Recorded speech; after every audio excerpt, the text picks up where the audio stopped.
आज हम बात करेंगे बांग्लादेश के बारे में। बांग्लादेश की इतनी वर्स्ट सिचुएशन क्यों हुई और इसके पीछे मेन कारण क्या रहे और वहाँ की पीएम क्यों देश छोड़कर इंडिया आई। अब सबसे पहले हम चलते हैं 1 जुलाई को। 1 जुलाई को आरक्षण ख़त्म करने के लिए छात्रों द्वारा प्रदर्शन किया जाता है, जिसको शेख हसीना खारिज कर देती हैं और वो बोलती हैं कि आप अपना टाइम बर्बाद ना करें। इसके बाद तारीख आती है 19 जुलाई।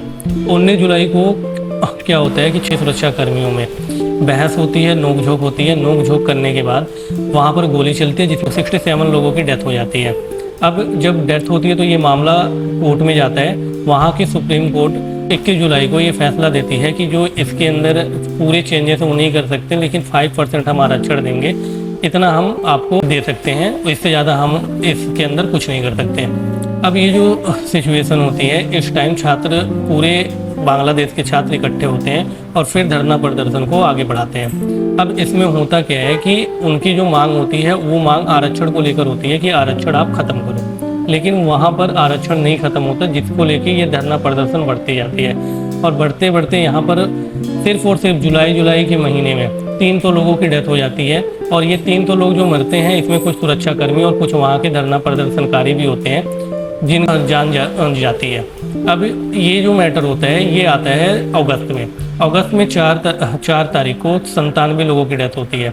इसके बाद से 5 अगस्त को यहाँ पर होता क्या है कि जो धरना प्रदर्शनकारी होते हैं वो अपने प्रदर्शन को और तेज करते हैं और देखते ही देखते ये शेख हसीना के घर में घुस जाते हैं। वहाँ पर घुसने के बाद क्या करते हैं कि उनका जो सामान होता है वो उठा लेते हैं। इसके बाद से क्या करते हैं कि उनका जो खाना होता है वो खा लेते हैं और उसी दिन शेख हसीना अपने पद से इस्तीफ़ा देती हैं। इस्तीफ़ा देने के बाद वो भारत आ जाती हैं। भारत आने के बाद ये भारत में रहती हैं एक दिन, उसके बाद से ये लंदन निकल जाती हैं।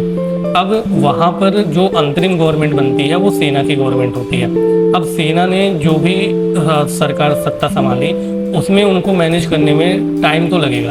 अब इस बीच में कुछ वहाँ पे उपद्रव करने वाले लोग भी आते हैं, जिनका मकसद होता है कि कैसे भी करके यहाँ पे लोगों को अलग किया जाए। अब ये जो आरक्षण को लेके चीज़ें चलती हैं, अब ये कन्वर्ट होती हैं हिंदू मुस्लिम में। और वहाँ पर मुजीबुर रहमान जो कि वहाँ के फर्स्ट राष्ट्रपति थे, उनके पुतले को भी तोड़ दिया जाता है। और ये सिचुएशन पहुँचती है इस्कॉन मंदिर। यहाँ पर इस्कॉन मंदिर को तोड़ा जाता है, कई सारे हिंदू घरों को तोड़ दिया जाता है। और इसके बाद वहाँ की जो सेना होती है वो फैसला लेती है कि अगर कोई धरना प्रदर्शनकारी हमें मिलता है तो हम उसे गोली मार देंगे।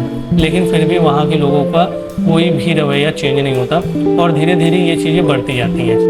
शेख हसीना से वहाँ की पब्लिक नफरत क्यों करती है, अब हम इसके बारे में आपको बता रहे हैं कि होता क्या है कि बांग्लादेश की जो पीएम है, अब इस बीच में वो बांग्लादेश को ग्रो भी करती है और बांग्लादेश बहुत तेज़ी से आगे बढ़ने वाली अर्थव्यवस्था भी बन रहा था। होता क्या है कि यहाँ पे 1,80,00,000 लोगों के पास नौकरी नहीं है और टेक्सटाइल इंडस्ट्री में बांग्लादेश सबसे नंबर 1 इंडस्ट्री है पूरे के पूरे वर्ल्ड में। अब यहाँ पे जो छात्र होते हैं वो नौकरी की मांग करते हैं। जब उनको नौकरी नहीं मिलती तो उसके बाद से वो नाराज़ होते हैं और फिर जब वो आरक्षण का नाम सुनते हैं तो आरक्षण के ऊपर वो भड़क जाते हैं। फिर ये धरना प्रदर्शन होता है और जब धरना प्रदर्शन में इनकी मांग आती है तो शेख हसीना साफ मना कर देती हैं कि हम इसके अंदर कोई भी चेंजेस नहीं कर पाएंगे। साथ में जो कोर्ट का फैसला आता है उसमें भी कोर्ट अपने फैसले में ये बोलता है कि 5% आरक्षण दिया जाएगा।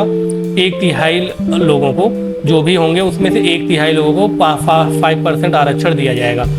इस पे भी वहाँ के छात्र एग्री नहीं करते और जब भी धरना करते हैं तो शेख हसीना 10,000 लोगों को बंदी बना लेती हैं। फिर यहाँ से शेख हसीना के खिलाफ प्रदर्शन होता है, उन्हें दूसरे देश में शरण लेनी पड़ती है। ये रहती है वहाँ की स्टोरी जो कि हमने शॉर्ट में बताई है।